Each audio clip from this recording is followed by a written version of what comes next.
Chapter 5. You did good for your first day inside of the squared circle, the giant werewolf said as he patted me on the aching shoulder. I did. I winced. It felt like my right arm was about to fall off, and my left arm was numb. My legs didn't feel any better and I was limping toward the locker room. Practice had ended a few minutes ago and my teammates had already gone ahead so that they could change. Oh yeah, you've got the cream, Sherman. I can tell these things. Now go. Hit the showers and come talk to me again so that we can go over the plan for tomorrow. Plan for tomorrow? I squeaked. I didn't even think I could lift my arm to turn on the shower, and this guy wanted to train with me tomorrow? He just spent the last 3 hours tossing me around the mat as if I was one of those bouncy rubber balls. Oh yeah, we've got to get you in shape for the tournament. Gonna be good. Oh, yeah, you're gonna get the medal for your weight class. I can feel it in my bones and it makes me want to howl. Oh yeah. His last word turned into a wolf roar that made my skull vibrate around my brain painfully. Dr. King, I'm not sure that I am the guy for this. Nothing means nothing. Yeah, when you think about nothing, do you know what you get? He asked as he pushed a clawed finger into my chest. The point dug a bit into my uniform with an uncomfortable sensation, but it didn't really hurt. Or the rest of my body just hurt so much that I couldn't tell if the claw was actually doing any damage. You don't get what you want? I guess. Oh yeah, you gotta have positive thoughts. So don't think about nothing when you want something. Think about the something instead of the nothing, and then you won't have nothing when you wanted the something. Oh yeah, now go hit those showers and report back. I'm gonna talk to the other boys and see how their practice went with Coach Helsig. The giant werewolf touched the sides of his ski goggle glasses and then nodded for me to continue my walk toward the locker room. The rest of the boys were in the showers, and I grabbed a clean towel from the rack by the door. The sight of them in the water made my stomach do flippy flops. I had always been able to avoid taking a shower in my old PE class, since most of the kids actually didn't bother because no one wanted to be seen naked. My teammates were chatting as they bathed and they didn't seem to notice me agonize over taking my uniform off. Hey Sherman, good job today. The gargoyle boy suddenly shouted from the water. Yeah, you did great. Dr. King was right about you, the ant boy said. Ah, thanks. It didn't seem like I really did that well. Dr. King just threw me around the ring the whole time, I said as I took off my ear protectors and placed them in my locker. I kind of wasn't looking at them because I was so uncomfortable with the idea of getting naked. Ha! Modest! The gargoyle boy shouted with a laugh. We were watching you. Most of us can't go for more than a few rounds against Dr. King. You just don't quit. Ah, I guess. I winced as I pulled my aching arms through the shoulder straps of my uniform. Then I gasped as I forced my trembling legs to yank free of the short area. The uniform was tight around my thighs and I had to actually peel it from my sweaty skin. You can throw your uniform in the bin at the back, and they will wash it for tomorrow's practice. I heard one of the voices from the shower shout. I turned to see the bin where the other uniforms were already sitting and made a slow underhand throw to get it in there. The movement pulled something in my back and I let out a sigh of never-ending agony. At least this was the only day I'd have to endure this. I took my jockstrap off and placed it in my locker before I did the same with my glasses. Then I held my towel up in front of my groin and walked toward the back area of the locker room where my teammates were showering. None of the other kids were looking at me, and I found a place to set my towel on a nearby bench before I jumped under one of the unused shower heads. The water was warm, and I grabbed the bar of soap someone had left on the shelf before I'd really had a good rinse. I went through the cleaning process as quickly as I could, and tried to keep my eyes focused on the tile wall in front of me. I expected one of the boys to make fun of me or slap me in the ass or do something else to humiliate me, but no one said anything and I finished washing myself off in a few minutes. The other boys all finished about the same time as me, and I scurried back to my locker with my towel around my waist so that I would be able to change quickly. Hey, so how did you end up getting hired by that game company? The ant boy asked me as he sat on the bench in front of his locker. He's gonna talk about it on the podcast. You have to wait until Kristen publishes it tomorrow night, the gargoyle boy said. Ah man, at least I get to hear Kristen talk. Oh, she is a hottie. The Ant Boy let out a whistle, and the other boys laughed. If we are talking about the student council girls, I'd like to do a solo interview with Rose if you all know what I'm talking about. Woohoo red. Heads. I heard a voice say from the other side of the lockers. Lily is so fucking hot. Another voice called from the other side of the lockers. I thought it was the Sasquatch boy. Yeah, and Lucky Sherman gets to hang out with all three of them tomorrow. The gargoyle sighed as he put on his jeans. I guess that is what happens when you are the most popular kid at school. The ant creature sighed. Popular kid at school. I asked as I put on my own pants. It was more than a little hard to move, and even though I had a bit of a head start, the other boys were all almost done getting changed into their street clothes. Yeah, dude, the gargoyle said with a freakishly big smile. Everyone is talking about you, and they don't even know about the challenge that giant Jean threw out. Aw man, you are going to have every girl at school coming after you. Coming after me? I gulped. Yeah man, especially when you beat Albert. Damn, you'll be prom king for sure, and all the girls will want to go with you and do other stuff with you, the Sasquatch yelled from the other side of the lockers. Beat Albert? I squeaked my question like a mouse. Yeah man, we are counting on you to beat that guy. We can't let Giant Jean and Fabulous Morgan say that kind of shit to Dr. King. Was Fabulous Morgan the VA, the man with the blonde hair standing beside Jean? I asked. Yeah man, you are new, but that was the team from Lincoln High. They are our crosstown rivals and are always nipping at our heels in all the sports. We still beat them though, and I can't tell you how good it feels, the gargoyle said. We can't be hot dogging though, just have to keep our heads down and work. That is what the coaches want, but ugh. The ant boy growled and then slammed two of his 6 fists together. I want to tell those guys where to shove their fucking egos. Coming into our house and throwing down the gloves like that. We'll be Wolfpack versus Wolfpack at the next tournament. Wolfpack versus Wolfpack? I asked as I finished the painful wiggle that got me into my shirt. Yeah man, we are the Wild Wolves. They are the Timber Wolves. They frickin' stole the theme from us. I'm telling you, Sherman, they are a bunch of assholes. That's crazy. Which school was around first? I asked. We were. The boys growled, and I realized it was a stupid question. I knew how high school pride went, and it probably wouldn't have mattered if Oak Grove High School was the new one. These guys would probably still think that Lincoln High School took the mascot from them. I think that Dr. King wants to talk to me a bit before I head home. I told the boys as I finished putting my glasses on. I'll see you guys at practice tomorrow. Sure man. Hey, good job today. We are all happy that you joined the team, the gargoyle said as he held his hand out to me. I shook it cautiously, and the other boys shouted their agreement. Oh, I'm Titan, by the way. I didn't introduce myself earlier, the gargoyle said with another nod. Huh, Sherman should already know. Titan is the school's wrestling champ. I'm Tim, the ant boy said as he held out one of his many arms to me. The rest of the team shouted out their names in unison, and I couldn't really tell which name belonged to which boy. It didn't matter in the end. I would be gone tonight, and while I felt relief that I wasn't going to have to do the podcast or do any more practice, I kind of liked the guys on my team, and they seemed to think that I was good at wrestling. It felt weird to be noticed. I'll see you all tomorrow, I said as I made my stiff walk out of the locker room and toward Dr. King's office. It was dark outside now, and there were only a few lights on inside of the small classroom that connected the gym to Dr. King's office. The werewolf's door was closed, and I heard Mr. Helsig shouting about the earth gods through the thick wood. I let out deep breath before I knocked, and I wondered how I'd be able to get Dr. King to follow me into the hallways where Charlotte was.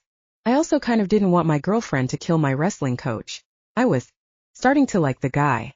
But I also didn't want to make Satan angry. He said we had to kill a werewolf and then set up a vampire to take the heat. He said this was a war. He said that I was working with him and I could have anything I wanted as long as I helped the demons win against the devils, angels, monsters, and supernatural creatures. I just had to do my part, and Charlotte wouldn't have to serve Satan anymore. Sherman, you gonna stand out there all night? Or are you gonna step into the brain trust of the champions? Dr. King called out as I debated knocking on the door to his office. Sorry, I didn't want to interrupt, I said as I opened the door. That's okay, Sherman. We were waiting for you. Oh yeah, Why don't you take a seat right here? The werewolf said as he gestured to the only remaining chair. In his cluttered office, both Dr. King and Mr. Helsig were already sitting, and their bulky bodies seemed to take up 80% of the room's space. I almost felt as if I couldn't step into the office without sliding up against one of the men's shoulders. The power of the moon, stars, and the celestial bodies in the heavens have come together to provide us with this opportunity for victory. We will hold it with both of our warrior fists, and we shall not let go. Mr. Helsig seethed as he clenched his fists together. Oh yeah, let me tell you, Sherman, this has been a long time coming. Jean and Morgan have been showboating and grandstanding for too long. Yeah, they've said all this stuff about how they are better than us. Yeah, now it is one thing to say something when it is the truth and you mean it, but if something isn't the truth and you keep saying it and then you call someone else a liar for saying the truth, what does that make you? Dr. King asked, and both of the over-muscled men turned to look at me as if they expected an answer. It means that they are not a nice people? I asked. Oh yeah, Sherman, I couldn't have said that better myself. Morgan and Jean are not nice people. Let's not even talk about their wrestling prowess, which is in all honesty good. Oh yeah, those two can wrestle. The problem I have with Jean and Morgan, other than the personal beef about my wife, is that they just aren't setting a good example to their boys. There is just too much grandstanding and showboating. They are doing their hot dogging and not focusing on what they need to do to show those boys what it means to be real wrestlers. Yeah, there is no honor in their deeds, just ego. Oh yeah, it is a shame too. I'm sure they have good boys over there, but the young men are getting twisted by the jealousy in Jean's heart and the hubris that flows through Morgan's veins. Yeah, Jean, the orc growled the name in a way that made it last about 6 seconds, needs to be taught the error of his ways. He needs to feel the earth crumble at his feet and the land give way to a hot molten magma that will burn his soul. Then, once he is bleached into a bone white by his understanding of the universe, he will emerge from the cave of inner conflict and be reborn as a man of worth. The two men looked at me when the orc finished talking, and I risked a half smile. Yeah, I said cautiously. I didn't know how I was going to be able to get Dr. King separated from Mr. Helsig and out into the hallway on the other side of school so that Charlotte could ambush him. I didn't think that the succubus girl could take out both of the men alone. Heck, I didn't even know how she planned on killing the giant werewolf. The man just seemed too powerful. Dr. King, I was wondering if we can talk about my training as we walk to the parking lot. It was still my first day of school and I kind of want to get home as soon as I can. Oh yeah, I got you, Sherman. A good night's sleep is important for a growing body. You can't step into the squared circle without resting beforehand. Oh, yeah, I'll chat with you while we walk. The werewolf nodded to the orc when he finished talking. I will close down the gym and ensure that the other warriors that we train make it to their destinations without harm, the orc said as he stood. I didn't know if the werewolf's agreement to walk with me made me happy or sad. On one hand, I wanted us to be successful in our mission. On the other hand, the more time I spent with Dr. King, the more I liked him. I liked this school also, but I didn't want to get interviewed tomorrow for the school's podcast, and I didn't want to wrestle against that beefcake Albert from the other school. No, it would be better for Charlotte to do what Satan sent us here to do so that we could go on the next mission. Then the next mission. How long would I have to keep doing this? What kind of school would Satan tell us to visit next? Who would we have to fight? From my conversations with Satan, it seemed like he had a lot of enemies and there were many sides to this war. We were just targeting the supernaturals now. Would I have to fight the monsters next? Then the angels? Then the devils? I could be transferring schools for years. It was better than dying for sure, but I didn't know if there was a way I'd be able to retire from Satan's services. He said the war had been going on for over 2,000 years. There was a possibility that I would spend the rest of my life being the eyes for Charlotte. At least I was getting to spend time with the beautiful girl. That was more than worth it. I would have given anything to be with the woman of my dreams, so I suppose that this was a fair exchange. Let's get going, Sherman. Yeah. Do you have someone coming to pick you up? Do you need to use my phone? No, I've got a phone. I can text, I said as I reached into my pants pocket. I pulled out my cell phone and texted Charlotte. We are leaving the gym soon. Heading to parking lot as planned. Tomorrow morning we are going to work on your level change. Yeah, you've gotta be bobbing up and down like an ocean wave, the werewolf said as he patted me on the back. I winced from the muscle pain when he touched me, but I didn't gasp. Tomorrow morning? I asked. Oh yeah, you'll need to be here at 6:30 for practice. The man held open the door to his office and I walked into the classroom. I thought we just had practice after school? I asked and dread filled my heart. Oh yeah, we do. Practice in the morning and then one after school. Don't worry, the one we did today was an easy one. You should be all fresh for tomorrow morning. Yeah. Okay. I reminded myself that I wouldn't have to worry about practice tomorrow. How did you get started wrestling? I asked the werewolf when we exited the classroom. The night air was crisp and the chill helped to relieve some of the pain from my aching muscles.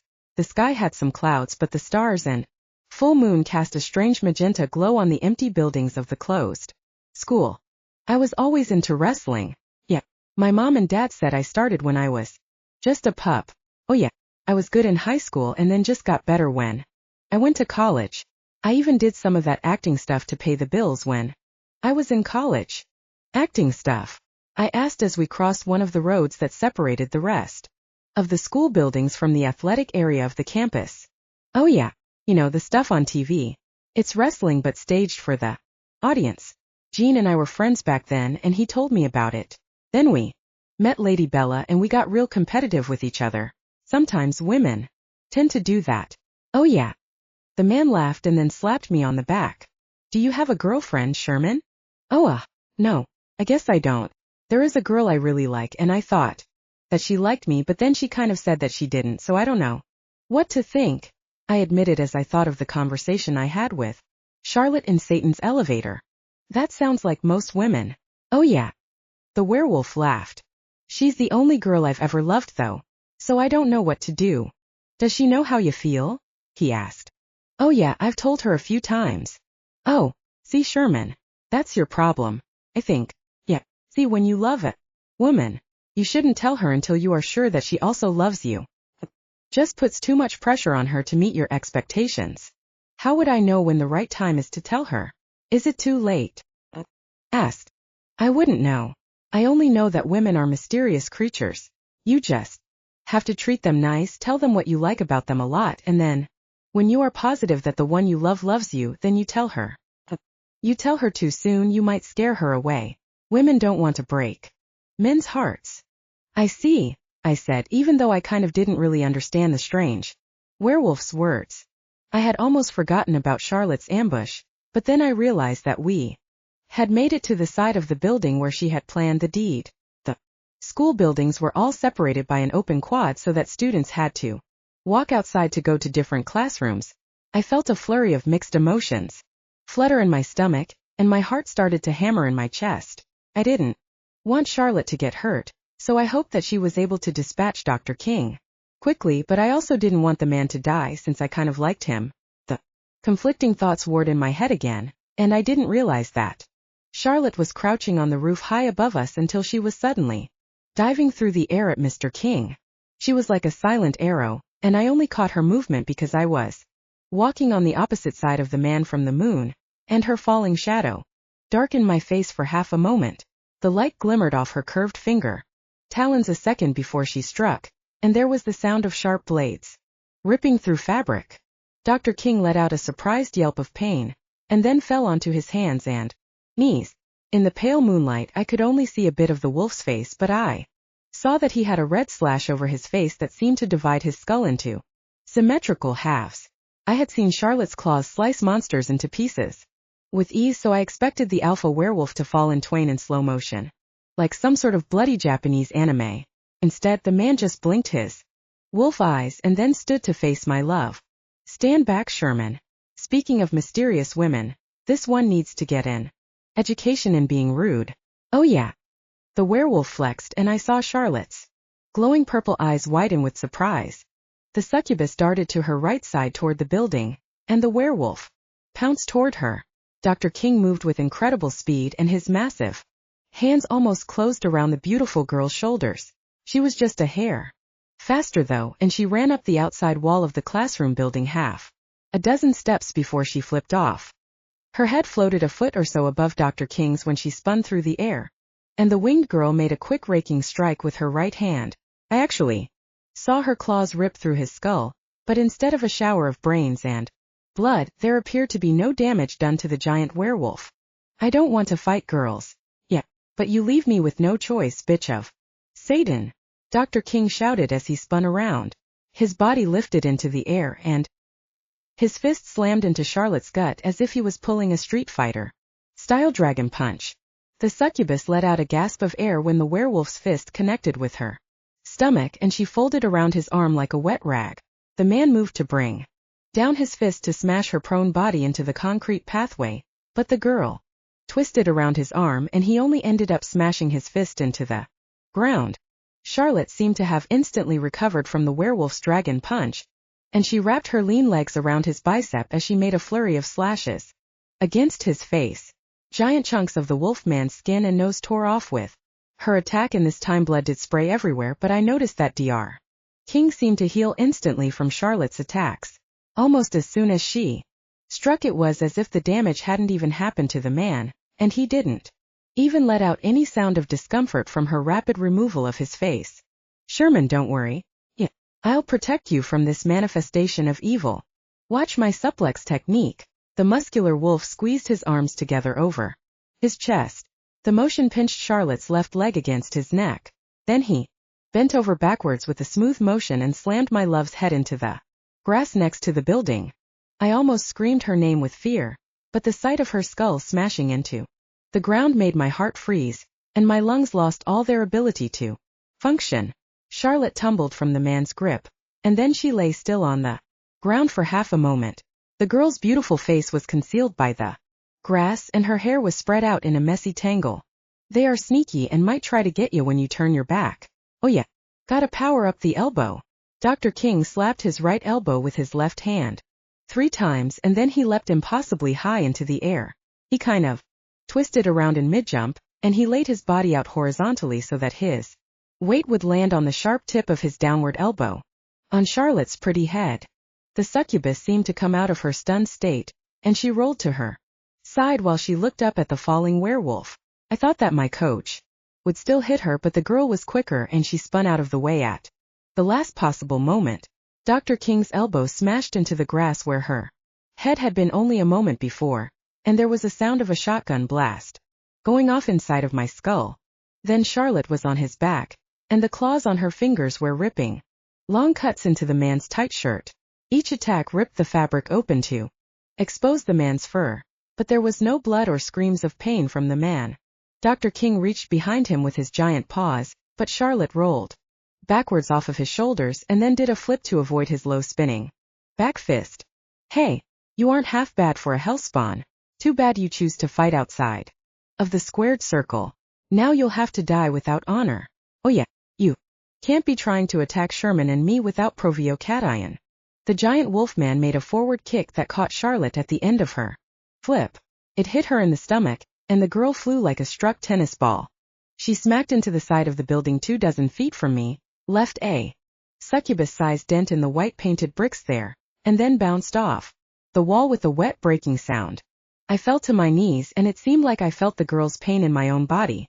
She was bleeding from the back of her skull, and her left wing was bent in the middle at the wrong angle. She was hurt, really hurt, and I knew that I needed to help her somehow if she was going to be able to beat Dr. King. But how? Couldn't fight. I couldn't hope to take out this massive alpha werewolf. The last time my friend had gotten this injured was when we fought the tiger demons in hell. Charlotte had been gutted by Devia's claws, but she'd recovered when I had pulled her into the Bugatti and kissed her. Would that work this time? Would I be able to kiss the succubus and heal her? Would it even help? I stepped toward the girl, but I felt a large hand on my shoulder. I gasped and looked up at the towering werewolf. His yellow eyes glared into mine and my body turned to ice. He knew that I was in love with Charlotte. He knew that we were working together to kill him, and now he was going to kill me. Best not to get too close. The succubi are crafty bitches. Yeah, I can appreciate your enthusiasm, but I'm gonna take care of this one. I'll tap you in if I need you. Dr. King pulled me behind his broad back as he spoke, and I almost yelled at him to leave her alone. But then he would have surely killed me, and I wouldn't be able to free her from Satan's power. Where did she go? He asked, and I peered from behind his waist to see that Charlotte had disappeared. I hadn't seen the girl move, and my head darted around to try to find her in the light of the moon. I still smell her. She's around here somewhere. They feed off of the life force of men and boys. She must have thought you would be easy prey once she took care of me. Yeah. No one messes with Dr. Madness and gets away with it. Oh yeah.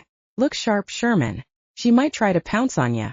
Remember the takedown I taught you today? You pin her and I'll do the count. Yeah.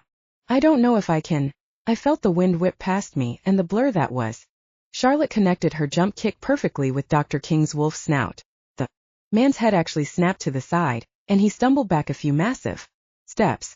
The succubus crouched and made a slashing cross attack against his right knee. With her right hand, I saw her cut connect perfectly where the man's kneecap was, and then she twisted around to her right to follow through with her left hand at the same spot.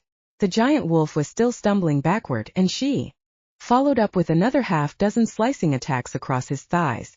Any single one of those attacks should have cut open the man's skin, muscles, and bone as if they were made of butter, but they did nothing more than tear perfect slices in his tight wrestling pants. Her attacks had pushed the huge wolf out of her striking range, and she landed a shin kick against the same knee she had tried to cut before.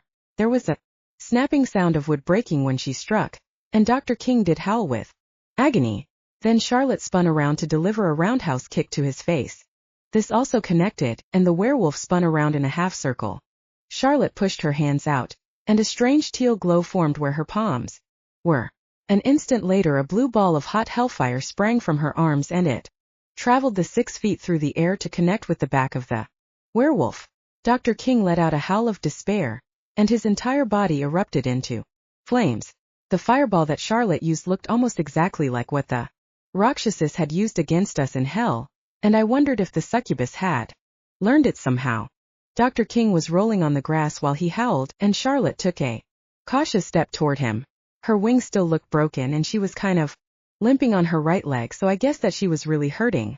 I wanted to run to her side and comfort her, but I didn't think Dr. King was quite dead yet, and my legs were frozen in their spot on the concrete. Oh yeah! The werewolf screamed as he rocketed to his feet. Part of him was still on fire, and most of him was smoking, but he didn't appear to be really hurt. I'm just getting warmed up. He jumped toward Charlotte, and the succubus cartwheeled to her left before his claws could rip her in half. The werewolf left a trail of ash behind him when he dashed forward, and the air was starting to smell like burnt fur. All of Charlotte's earlier attacks hadn't seemed to injure the massive wolf, but the fireball had, and the burn marks on his furry body weren't healing. This wasn't a video game, so I obviously didn't see a health bar over the man's head that measured his damage, but I guessed that Charlotte's blast had taken about 10% of his life off. But the beautiful succubus girl was hurt a lot more. The werewolf did a spinning leg sweep that Charlotte leapt over with her knees pressed to her breasts. Her wings flapped a single time, and they yanked her away a foot from Dr. King so that she avoided his rising uppercut. The man still had a much longer reach than she did, and she had to frantically block his next series of clawed punches with her forearms. The succubus normally wore a stoic expression on her face when she fought, but her beautiful face was now contorted in a grimace, and I guessed that her injured wing was hurting her. The werewolf dashed forward with a roll, and Charlotte tumbled to the side. Half a second before his tumble ended in a low kick. Dr. King seemed to have expected her to dodge that way though, and he threw a spinning back fist at my friend's pretty face. She ducked under it just in the nick of time, and then she made a half a dozen slashing attacks with her clawed fingers at the man's exposed chest. None of them seemed to even faze the alpha werewolf. Your attacks don't work on me. Yeah, you gotta have the cream, he said as he darted forward to clinch with the smaller girl's shoulders. You gotta have the power to be sour. He brought up his knee to Charlotte's stomach, and the girl bent over with a gasp. You gotta be funky like a monkey. He slammed one of his massive fists into her back between her wings, and the girl collapsed into the grass next to the building with the sound of 10 celery stalks being ripped apart. And you gotta let the beat go on. Each of his last words were punctuated with a stomp of the man's wrestling boot into my dream girl's broken back. I didn't know when I had started screaming, but I realized that I was screaming, and I wanted to run to Charlotte's side. The girl was getting brutalized, and if she wasn't already dead, she was really close. I didn't want Charlotte to die. Then you gotta do the finishing move, the werewolf shouted over the sound of my screech as he kicked the winged girl in the side of her stomach. It was a brutal movement, and it caused her to spin around on the ground so that she was facing up. The beautiful girl's eyes were closed, and she didn't see Dr. King jump impossibly high into the air, fold his knees underneath him, and then fall onto her stomach. Oh yeah, snap into a succubus, he shouted as Charlotte's body bent around his knee. No, I screamed again, and the giant werewolf looked up to me with surprise. Yeah, Sherman, I know you are worried about showboating and grandstanding. I'm gonna call this fight over. Let me just take out the trash. Yeah, dear. King reached down to Charlotte's legs, grabbed her by the ankles, and then he started to spin around like a top. The beautiful girl still looked as if she was unconscious in his grip, and she didn't open her eyes when he tossed her. Charlotte flew through the air as if she was a thrown discus, and she traveled into the night sky a good 200 yards before I lost sight of her. That was a good rumble.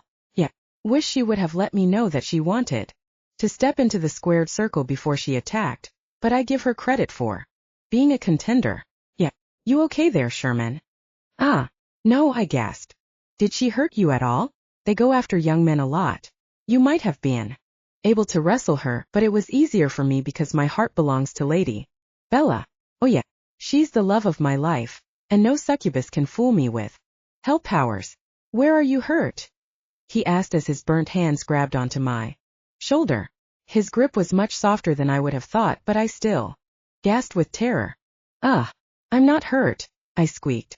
Cha, the succubus, is she dead? Nah, I went easy on her. Don't like hurting girls much. Yeah, not a fair fight.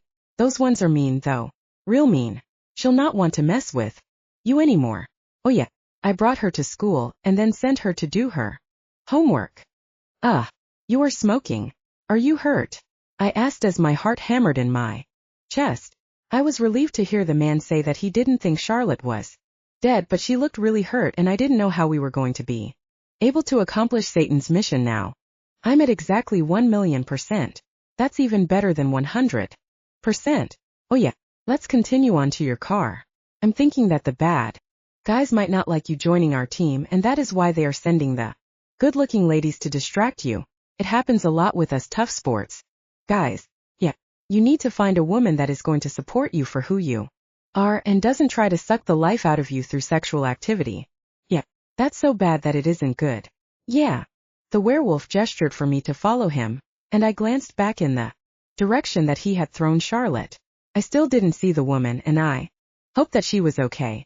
I wanted nothing more than to run through the quad and find where Dr. King had thrown her, but I guessed that the alpha werewolf would just figure out that the succubus and I were working together, and he'd probably kill me. Then not only would we fail Satan's mission, but I'd be dead. Which car is yours?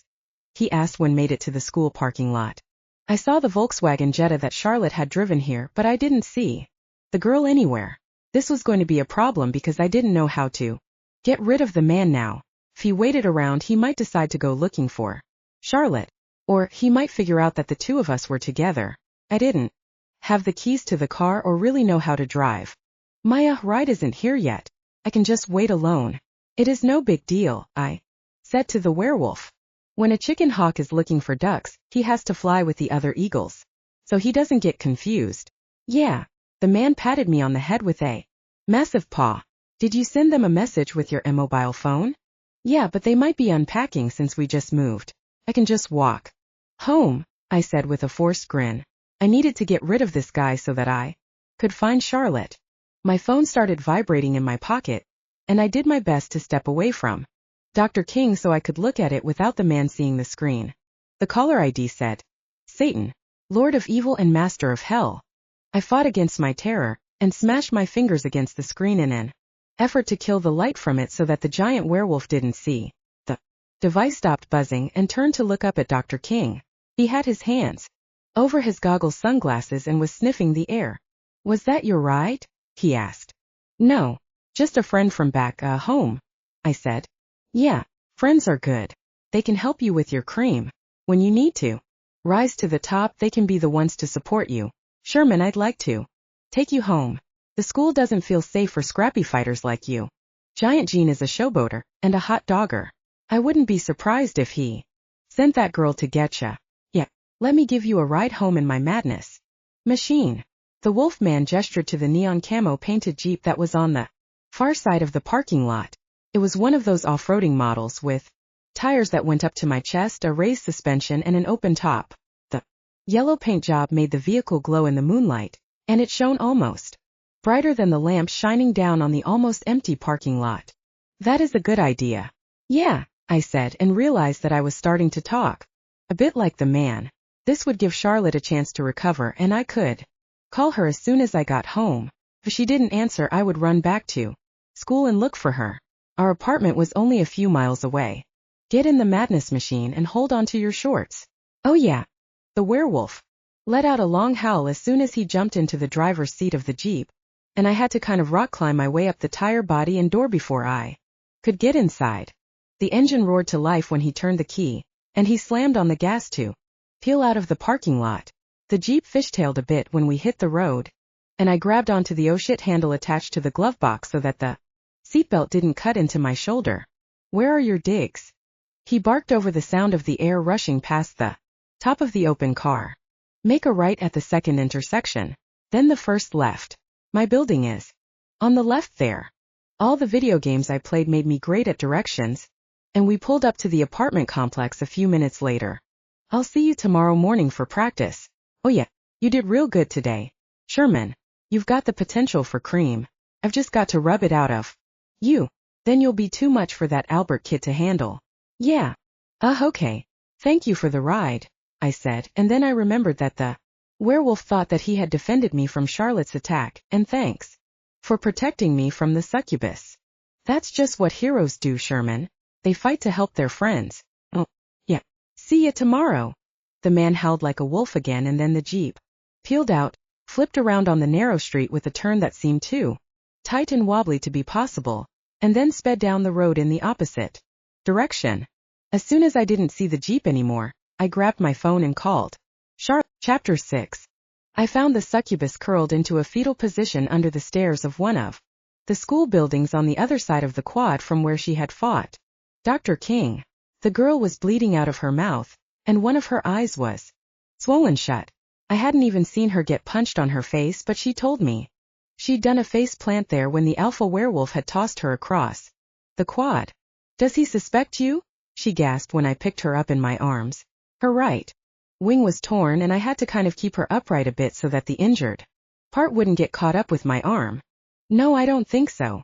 He thought that you were attacking me, I whispered as I took the first couple of steps away from the stairs. My body was an aching mess from the PE class and wrestling practice, but I was somehow finding the strength to carry the injured girl. It was probably because I loved her so much, and I knew I would do anything to protect her. I should have stepped in and defended her against Dr. King. Good. I'm glad you didn't do something stupid, like try to defend me and fight the werewolf. Then I'd be picking bits and pieces of you off of the buildings. Yeah. I thought you didn't want me to get involved. Sherman, she coughed. I'm hurt. Just relax. I'll take you to the car, I said. The girl's words made my heart ache, but I knew that my pain was nothing compared to what she felt. The first few steps with her in my arms had felt fine, but now my biceps were starting to scream and my fingers were numb. I don't think I can drive home. I'm so tired, she muttered into my chest. Are you going to be okay? I asked. I was darting under each of the buildings and peering into the moonlit center of the school quad. I didn't want anyone to see me. Are you, visible to them? Do you look human now? Dr. King had known she was a succubus, but I saw through the disguises all the time, so I didn't know if she still looked like a demon. I'm in my human form. I can't maintain it for much longer. You have to maintain it? I asked. Kind of just when I'm hurt like this. I just want to pass out. You'll have to drive home. The keys are in my jeans pocket. We had reached the parking lot and my arms, back, and legs were begging me to drop the girl. I didn't listened to them, and managed somehow to fish the keys out of the front pocket of her tight jeans without getting distracted.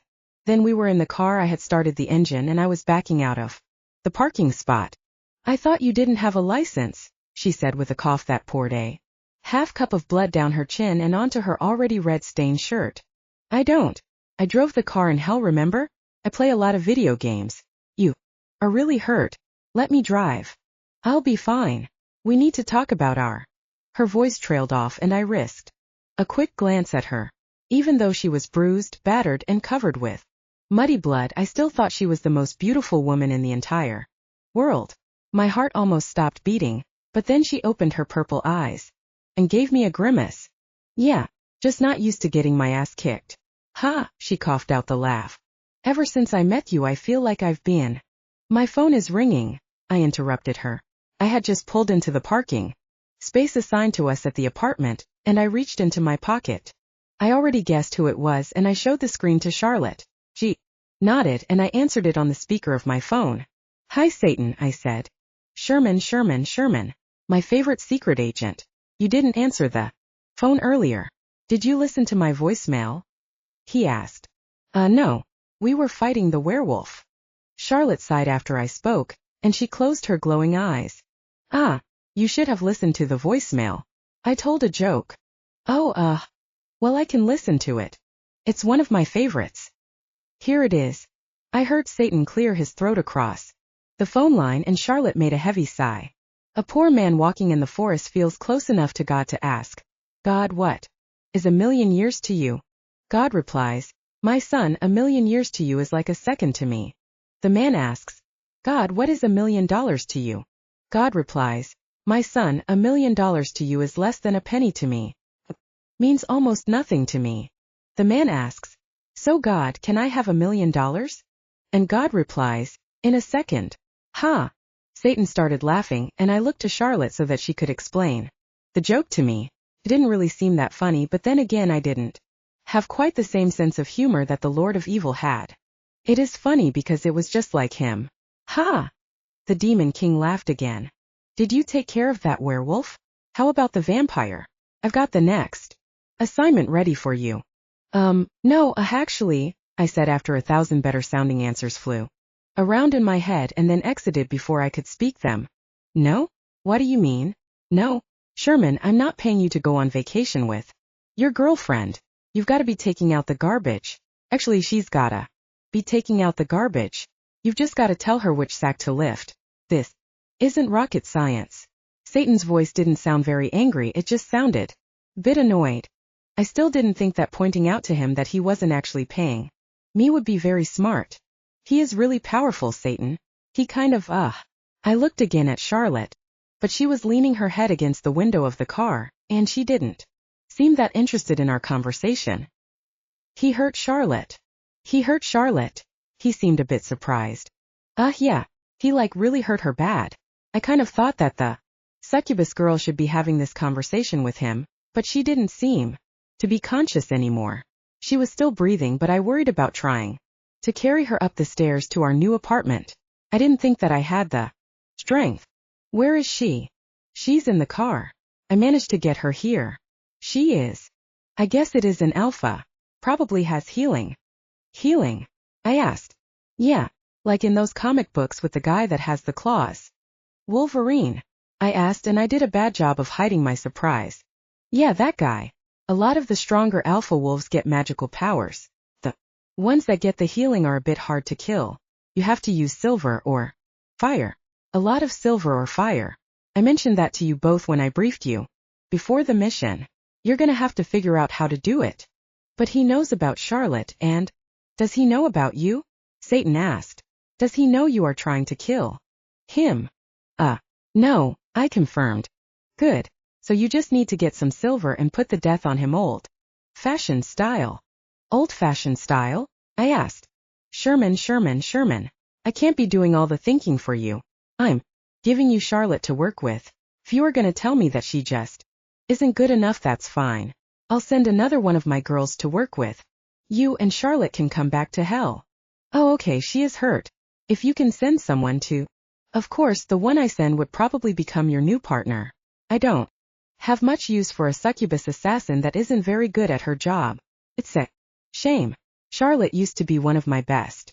I've got plenty of others though. And they are all excited about getting to know you a lot better. Just say the word, and I'll replace what you've got with a new model. No, that is okay. I'll get it figured out with Charlotte, I said quickly. Good, he growled. That's the kind of can-do attitude that I'm looking for. With my pawns. Keep it up and you'll do well for me. Okay, I said. So I'll follow up with you tomorrow. You should be able to have it all taken care of by then. Tomorrow. I wasn't actually thinking about killing Dr. King tomorrow. Instead, I was thinking about the podcast interview Charlotte had committed me to, the wrestling practices that had made my entire body sore, and the fact that my partner might not be well enough to go to school tomorrow. How was I going to do any of those things alone?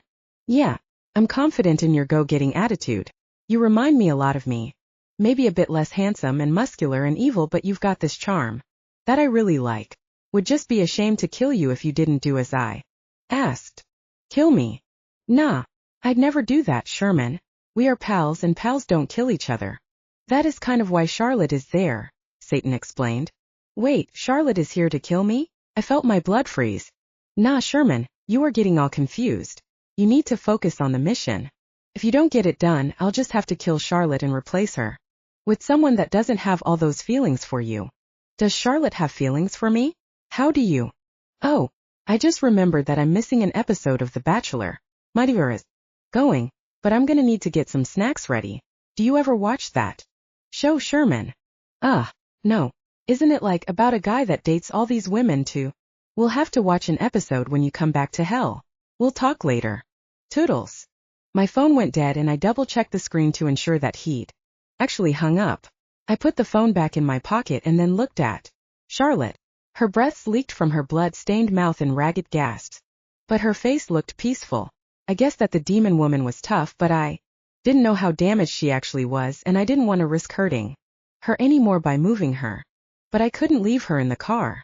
She'd said she could hardly keep her disguise up, and for all I knew she looked like an actual winged succubus instead of a human girl. No, I'd need to carry her up to our apartment and get her into bed without anyone seeing her. I got out of the car and ran to the stairwell. It was a bit after 7 and I figured that people were either eating dinner or watching TV, so I didn't see anyone. I ran back to our car on aching legs, and then unlocked the passenger door where Charlotte was passed out. Half a minute later I had her in the apartment resting on her sleeping bag on top of her cot. We'd bought the camping equipment on the way to the city, and the rest of our meager possessions were still boxed up in the living room. Charlotte, I asked as her head rolled to the side. She didn't answer, nor did it look like she was breathing anymore. I reached out hesitantly with my fingers and rested them on her throat. I didn't know if succubi had pulses, so this might have been futile, but I did feel a slow beating. I recalled the last time she had been seriously injured. Charlotte had seemed to heal completely when I kissed her. That had to be because she was a succubus and they fed off sexual power. Should I kiss her now? The idea made me a bit nervous because she was unconscious. I didn't want to take advantage of the situation. In the Bugatti she had returned my kiss, and that might have been how she recovered. I didn't know for sure how the magic worked. Didn't think she was going to die, so I would wait until she woke up. Then I would ask her if she wanted to kiss me. I moved from the side of her bed and then went back down to our car. Both of our backpacks were in the trunk and I took them back into the apartment, used all the locks on the front door, double-checked out the window that no one was watching us from outside, set a full glass of water on the floor beside Charlotte, and then brushed my teeth. She hadn't awoken when I finished getting ready for bed, and I guessed that she just needed to sleep for the full night. Our rooms were across the hall from each other, and I left both of our doors open so that I could hear if she called out for me. I was beyond exhausted from all the physical activity combined with the stress, and sleep came to me just as my head hit my own pillow. Chapter 7. Are you going to be okay here alone all day? I asked her over our breakfast of cereal and toast. Yes, I'll be fine, she grunted as she reached across the table with her left hand to grab the carton of milk. Her arm shook when she picked it up and she missed a bit of her pour into the bowl. I can help, I said as I reached to assist her. No, I'm fine. Just need some time to recover. Her words came out with a bit of a growl, but she didn't look at me. You look a lot better than you did last night, I said, and the succubus raised her eyes to mine and tilted her head. Her wing was still torn and she still had the giant bruise over her eye. Well, you always look beautiful, but last night you were all covered with blood and you weren't talking and it didn't seem like you were breathing for a few moments. I checked your pulse and it seemed like you were fine, but then I thought about Key. I stopped myself mid-syllable and the rest of the word bounced back into my throat. Charlotte didn't need to know that I had wanted to kiss her while she was unconscious. That is all sorts of creepy. Thought about asking her if she wanted me to kiss her, but she did seem to have healed some, and I didn't want to risk the embarrassment of her telling me no. I took a shower and changed. She smirked at me and then gestured to her shirt. It was yellow and had a smiling sun embroidered between the curves, where her perfect breasts peeked against the cotton. Oh, yeah. Well, did you hear what Satan said on the phone last night? Asked. Some, but I couldn't stay awake anymore. Thanks for putting me in my bed. Yeah. It wasn't a big deal. That is what friends do, right? Friends? She asked with a raised eyebrow. We are friends, right? I asked and my heart started to hammer in my chest. Succubi don't have friends, she said before she raised a spoonful of cereal to her mouth. It was Kick's brand stuff and the food looked like little yellow marbles. Well, you are my friend, I muttered as I looked at my own bowl. I know. Sorry. You are mine as well. Sherman, I really like you. Thanks for taking care of me. Sorry that you had to do that. I didn't plan for the werewolf to have that much power. What did Satan say on the phone? He said this bad joke and then I don't remember anything else. He, said he wanted me to figure it out and he wanted to talk again.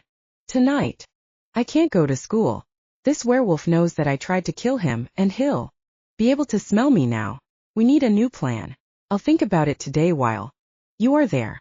Maybe you can get more info on him. He can smell you? I asked. Yes. Well, there are probably a lot of scents at school, so he might not be able to pick me out of the lunchtime quad traffic, but he'll know me if we are in the same room or if I walk next to him. Oh, so you won't be going to school anymore? I asked with a bit of dread. Had suspected that this would be the case last night. No, it is too risky. You also need to be careful. He'll probably smell the blood on you. I took a shower and you need to take another one before you leave and wear some of the new clothes that we bought. You can't take the car to school either because it smells like me and it will get on you. So you'll have to walk. Okay, I said as I looked at the clock. There was still plenty of time to make it there, but then I let out a gasp and shot to my feet. I've got wrestling practice in 20 minutes. Go take another shower. Wash yourself off twice, she ordered, and I dashed back into my bathroom. 10 minutes later I was opening the front door to leave. I was still dripping wet and had new clothes on that I just taken out of one of my boxes. Carried my backpack in my arms, and I wondered if the werewolf would be able to smell traces of Charlotte on it. I'll think of something today, just keep your head down. I won't be able to protect you if anything happens. She hadn't moved from her spot at the kitchen table and I wondered if she was actually feeling well. Should I ask? If she wanted to kiss me, would it make her feel better? Okay. I guess I'll see you tonight. I realized I was chickening out. Yeah, I'll see you tonight. Have a good day, Sherman. The beautiful girl gave me a slight smile, and I felt a group of butterflies flutter in my stomach. I had to run part of the way to school, but I got to the gym just as the rest of the team was suiting up. The boys all looked a bit sleepy, and there were no conversations about girls. Half a minute later I was changed and doing my warm-up exercises on the mat with Coach Helsig. My body was still a bit sore from yesterday's training, but it wasn't nearly as bad as I thought it would have been. I felt a surprising amount of energy in my muscles and I finished the warm-up without feeling like I was going to die. Yeah, the pack of wolves is going to be eating from the carcass of the woolly mammoth tonight. Dr. King did a little elbow pump when we finished our warm-ups. The hunting is going to be good. Yeah. Now, I worked with Sherman a bit yesterday, but he's getting into form real good. I'm gonna spend another quarter of an hour with him while you all pair up and then we are going to run some drills. That will be it for the morning. Yeah, but don't think that this means we aren't going to have an intense night of practice. He pointed a massive finger at the group of us. No sirs. We are going to be going hard tonight, so make sure you are getting a good luncheon, packed with meat and spices. Oh yeah, let's break up into pairs. The rest of the morning practice went by quickly. I expected Dr. King to mention something about the battle last night, but he didn't say anything beyond showing me the wrestling moves and then asking me to practice on him. Did my best, but the wolf man was probably 2 feet taller than me and outweighed me by at least 150 pounds. After my dozenth attempt to do a takedown, I almost pointed out our size difference, but the man stopped me with a wave of his hand. You're a scrappy monkey flying high up over the mountains in chicken hawk form. In the ring, we put everyone against equal-sized opponents. Yeah, but in the squared circle of life, you might be off balance or on balance or anywhere in between. But nothing means nothing, and you are going to have to learn the heart of a champion along with the brain fortitude of a chess player if you want to beat someone that is a lot bigger than you. Oh yeah, so make sure you are executing the technique correctly. That is how you'll make the dive and transform from the monkey to the stegosaurus. Got it, I said, even though I only really understood that I wasn't doing the move correctly. I recalled what the muscular man had taught me a few moments ago, and realized that I wasn't putting my glutes into the lifting movement of the takedown with the snap he had told me. I did it again, and this time I managed to pull the giant wolfman's leg out from under him. He tumbled down to the pad of the mat with a howl of glee, and I felt a smile come to my face. Now pin me, he shouted as I frantically tried to grapple with the squirming giant. He was obviously going easy on me, but lifting his arm felt like lifting a couch while I sat upon the cushions. There you go. Oh yeah, he encouraged when I locked his elbow in a loop I'd made with my own arms. I was lying on top of him, and he made a mock countdown before slapping the mat. You won. Oh yeah, great job. Give me 5, he said after we had both sprung to our feet and slapped hands. Thanks. I'd only been wrestling for a day, but I couldn't wipe the smile off of my face. This was a lot of fun, and Dr. King was a great teacher. Yeah, let's do it a few more times so it sticks to your noodle like glue in a sandbox. Drop me again, he commanded, and I executed the takedown perfectly. He had me do it 3 more times, and then we started the drill work with the rest of the team. Finally, it was time for us to shower up and head to our first morning class. It was with Mr. Helsig, and he told me that he would see me again when the gods chose to spare our simple existences with one of their many gazes of causal assessment, which I guessed was his way of saying, I'll see you soon. You're good, Sherman, Titan said as he wrapped one of his stone arms around my shoulder. I'd never had a boy my age show me any sort of affection, and I half expected him to follow up the movement with a punch to my stomach. Thanks. I feel like I don't know what I am doing, I said as we walked toward the locker room. Really? You seem to know the techniques. How long were you in Japan for? I'm not. Hey, what is that? I asked as I pointed to the trophy case on the wall. We were walking right by it, and one of them caught my eye. The trophies? What do you mean? He asked as he took his arm from my shoulders and stepped closer to the glass. I wasn't wearing my glasses, so it was a bit hard to see things from far away. That one isn't a gold color, I said as I gestured to the hunk of metal near the front. That was one that the school won the first year. It was the national championships. I looked at the trophy closer.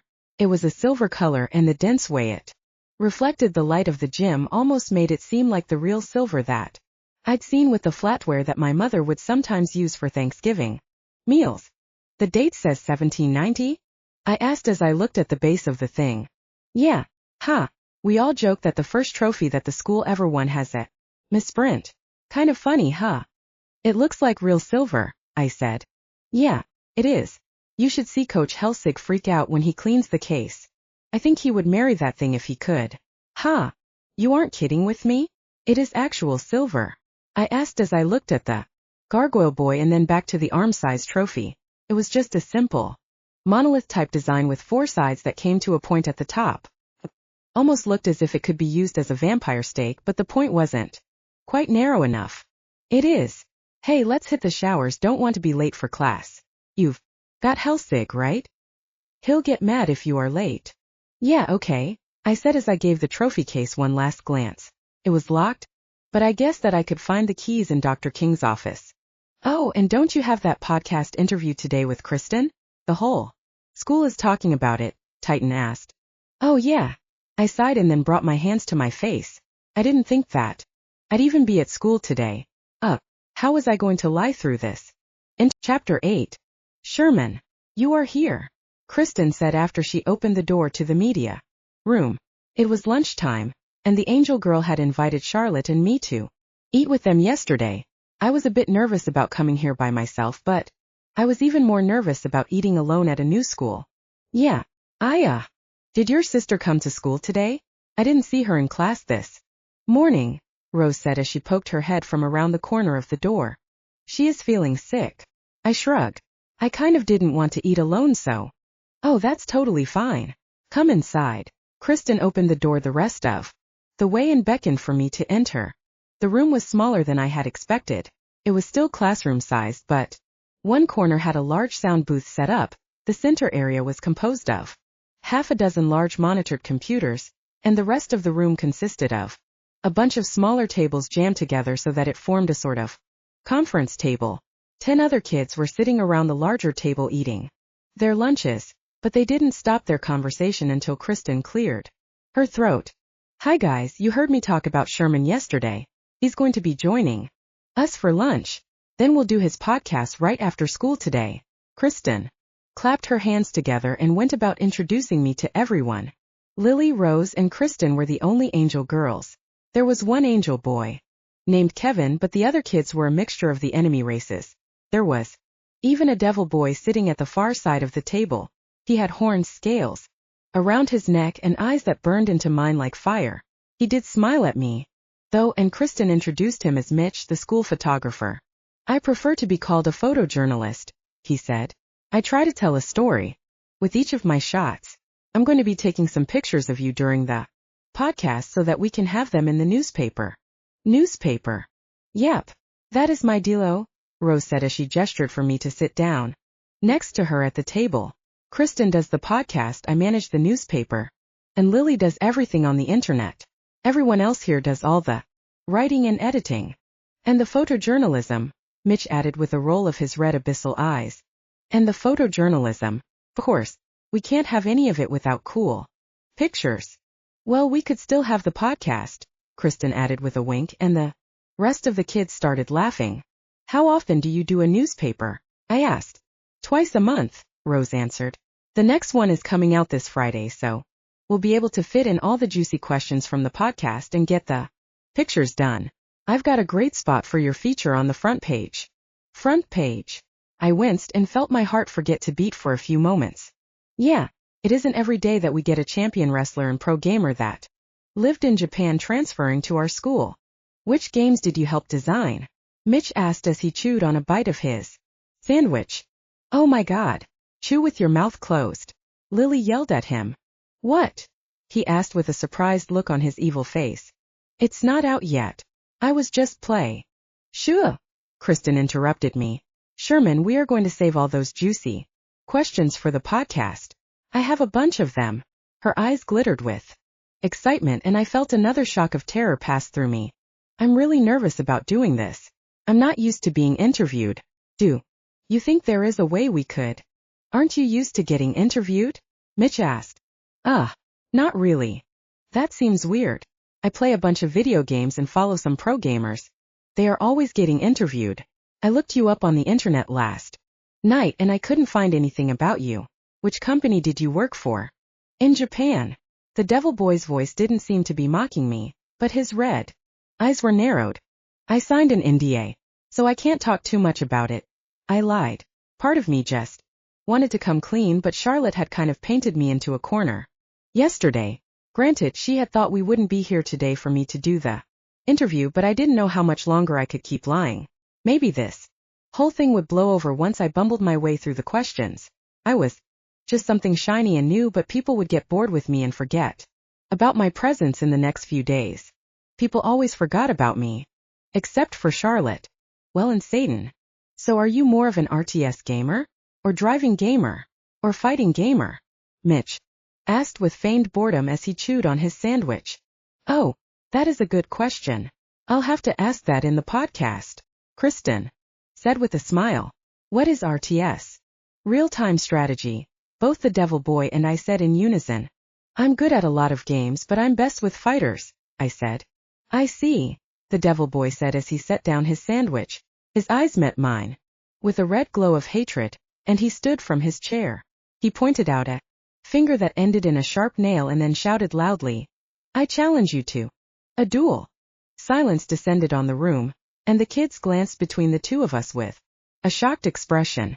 Mitch didn't seem to notice their surprise since his unblinking gaze didn't shift from my face. I'm a bit out of practice, I whispered. That sounds like you are chickening out, he huffed. I thought you were this pro gamer. I just haven't played in a few days, that's all, and I don't see a system or TV. We have a projector and a PlayStation in the wall over there. Mitch gestured over his shoulder without breaking eye contact with me. I don't know how much time we have left in. We'll do Street Fighter 5. I'm sure you've played it. After all, you are a pro gamer. The devil boy shook his head as he said the words, and a slow smirk spread across his face. I've played it a little, I said with a shrug. The statement was a bit of a lie, but I didn't want to lose my poker face. I'd spent a stupid amount of time on the latest Street Fighter game, and I couldn't remember the last time I lost to a challenger in an online match. Awesome. Let's get it on. Mitch shouted like he was a boxing ref, and he slashed his hand down toward the table. The other kids didn't move, and he kind of turned around as if he was noticing them for the first time. Oh, I guess I should set it up then. Then everyone else chuckled while he turned to open a cabinet in the wall. I'm gonna eat real quick while you set it up, I said as I looked at the lunch I'd bought from the cafeteria. It was just a wrapped turkey sandwich, bag of chips, and an apple. I sat down in a chair near the devil boy so that I could eat while he prepped the system. Mitch is really good at games, but I'm sure you can beat him, Lily whispered in my ear. The three angel girls were sitting next to me, and I had to kind of pull my legs inward so that my jeans didn't rub against Kristen's or Rose's legs, since the redhead was wearing shorts. She would probably get all creeped out if I accidentally touched her bare skin with my pants. I gave Lily a slight smile and then unwrapped my food. The first bite was surprisingly good, and I recalled that I hadn't eaten dinner last night or breakfast this morning. I'd been training a bunch yesterday, so I was all kinds of starving, and my stomach growled at me as soon as my mouth tasted the food. I realized that the three angel girls were staring at me while I ate, and I felt my cheeks flush. Do I have something on my face? I asked as my stomach simultaneously spun with nerves and demanded more turkey sandwich.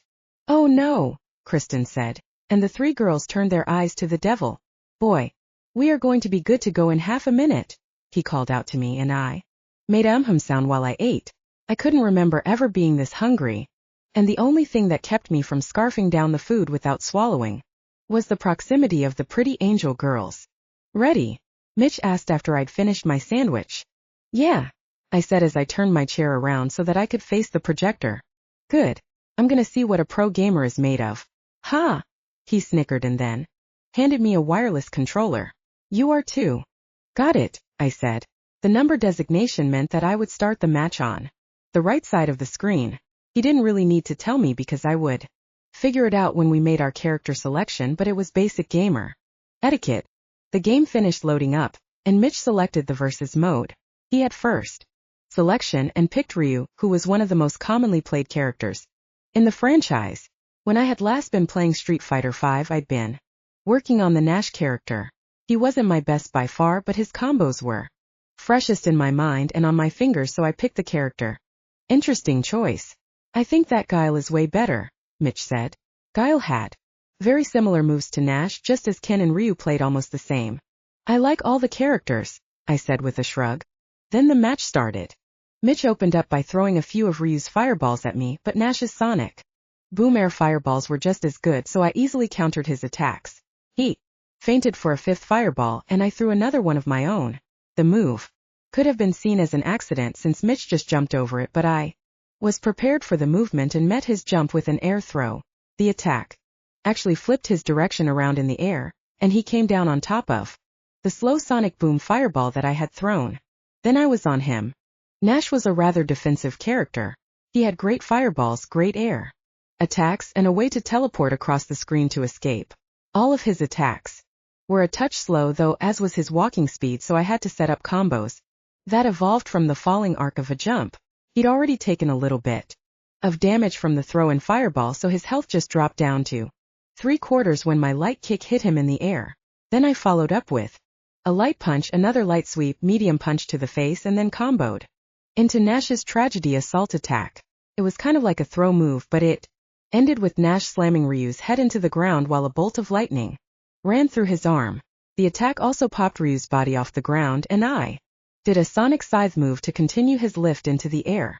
We'd moved a bit into the corner of the screen, and I executed another air throw at the end of the combo to toss Mitch's character to the ground. Ryu got up stunned, and I did a 4-hit punch combo that I ended with a light kick sonic scythe.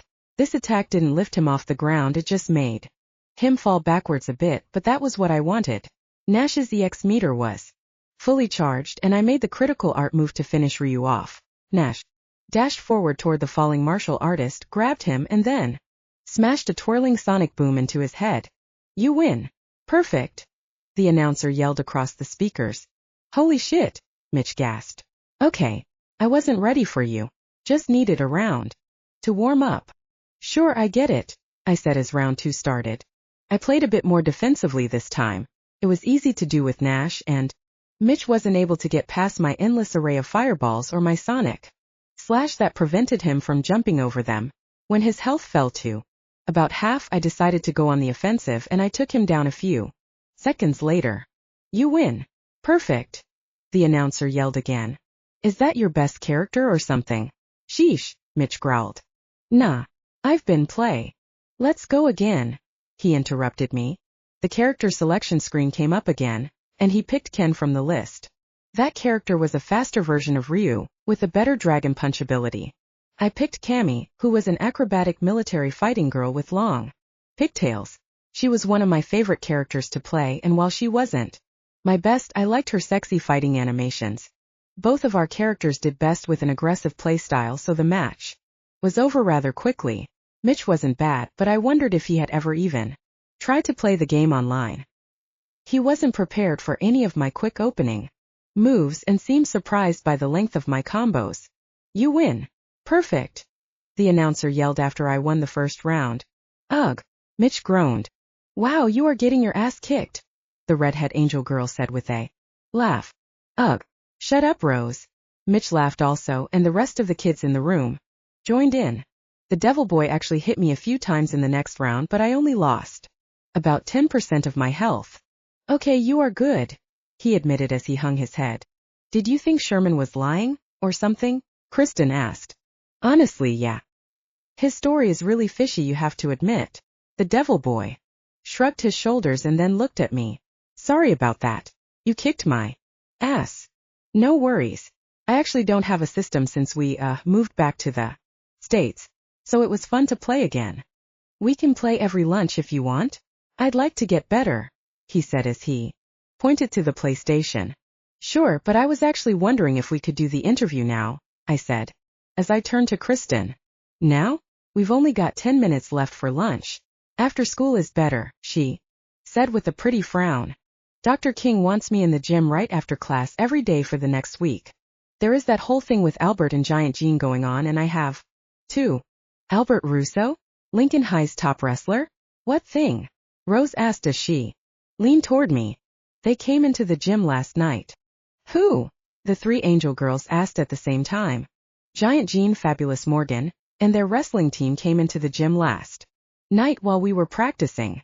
I quickly told the angel girls what had happened, and the rest of the kids leaned in across the table so that they could listen to us talk.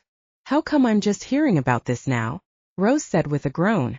"We need to change the layout of the whole paper. This is going to go great with your cover feature." "I, don't want to make a big deal out of it," I said, but then I realized how stupid that sounded. I had thought that they already knew, and now I told a room full of people responsible for spreading news through the school what had gone down last night. There was no way that this podcast was going to just blow over. I needed to figure out how to get Satan's mission done quickly so that I could get out of here. "So it looks like I won't be able to do the interview," I said to Kristen as I pointed at the clock. "Darn. What about after practice?" she asked with a smile of perfect teeth. It is late when I finish and I'd have to. Maybe we could grab a bite to eat and do the interview after, she asked as she nodded her head. Her gold hair bounced around her shoulders and caught the fluorescent lights of the room like glittering gems. My sister isn't feeling good, so I probably have to. Oh, that's right, Lily said. She said that your parents weren't back in the States. Is that right? Yeah, I said. I'm a great cook. I'd love to bring you both dinner tonight. What time is practice over? I'd have to ask Charlotte, Lily, I have to do the interview soon, Kristen said as she looked at the blonde angel girl. Oh, I know, but Sherman needs to eat. He is wrestling and he doesn't have anyone to take care of him. Maybe he can do it tomorrow morning instead. I have practice in the morning as well. I realized that I hadn't eaten the rest of my lunch and my stomach was begging me to finish. What about tomorrow at lunch? Kristen asked me. It will be close to the deadline, but I can make it work. That should be okay, I said as I tried to keep from sighing. Great. Then what time should I come by with your dinner? Lily asked. I make a great cake. I'll come by as well, Rose said as she leaned a bit more into my shoulder. I also have to ask you some questions for the paper. I'll have some for your sister as well. I have to run this by my sister, I said. I knew that the only thing Charlotte would like less than a pair of angel girls coming to our apartment would be a pair of ironies showing up. She's really not feeling well. She can just stay in her room if she is all icky. Rose leaned into me some more and I realized that I couldn't see past the 3 angel girls that stood around me. Their feathery wings had formed a kind of cocoon that I couldn't see past. I feel like this was my idea to interview Sherman, but somehow you two are going to his home tonight to bring him dinner and dessert. I want to come too, Kristen pouted. You can come, Lily assured her, but I noticed Rose's mouth drop its smile. I really have to ask my sister. Can you text her now? Rose asked. I don't know. Oh, come on, Sherman. We know you are new in town. You don't have any support. We are your new friends. Let us take care of you. Charlotte won't mind. Promise. Just send her a text. Okay, I'll text her, I said as I reached for my phone. As soon as I had it out of my pocket, I realized that the angel girls were still practically wrapped around me and they might catch a glimpse of a message or missed call from Satan if they looked at the phone. Can I have a moment? I asked them. Sure, Kristen said as she stepped aside. I squeezed out from the circle of angel girls and stepped to the other side of the room. I kind of didn't want these girls to come over or to even ask Charlotte, but I realized that they were just being nice to me since I was new at school. It was a weird feeling since most of my life people just hadn't seemed to care that I existed. Now there were all these pretty girls asking to bring me dinner. Wait, did they like me? The idea struck me as quite odd, and I dismissed it as soon as the thought came to my mind. Charlotte has seemed to think that they did, but girls didn't like me. Well, the succubus did, but we had been through a bunch of crazy stuff together, and she'd made it obvious in the elevator that she wasn't interested in me romantically, or at least she had made it obvious that she'd get mad at me if I kept trying to tell her how I felt about her. The bell rang just as I was reaching into my pocket for my phone. I sighed with relief and turned to look at the 3 winged angels. Whoops. I have to go to class. I'm sure we'll be okay for the night. Thank you so much for offering to help us. I'll try to come visit you at lunch tomorrow, I said as I stepped toward the door. Wait, did you text her? Lily asked. I didn't get a chance. Let's just talk about it tomorrow or something. Opened the door to the hallway, and the 3 girls objected. Just text her and let us know after school, Rose said. Okay. I gotta go, I said as I stepped out of the room. Wait, I heard one of them say, but I'd already moved past the closing door. I forced my aching legs to walk as fast as they could without running, and then I turned the first building corner I could. I was actually going the wrong direction, but I figured that I could swing back around after I lost the 3 girls. Dang, I really dodged a bullet there. I didn't need to ask Charlotte to know that she wouldn't have wanted the 3 angels at our home. Then again, the pretty succubus girl was sometimes surprising. She might have been okay with it. Free meal and dessert. At any rate, I knew she was resting and I didn't want to bother her with something like this. I'd be able to cook us dinner when I got home tonight. Then I could bring it up with her tomorrow. The most important goal right now was figuring out how to kill Dr. King and pin it on the vampire teacher that I'd seen yesterday. Ideally, I needed to get it done before I had to do this podcast or the wrestling match in 3 weeks. Hopefully, Charlotte would heal in time. There was no way I could do any of this myself.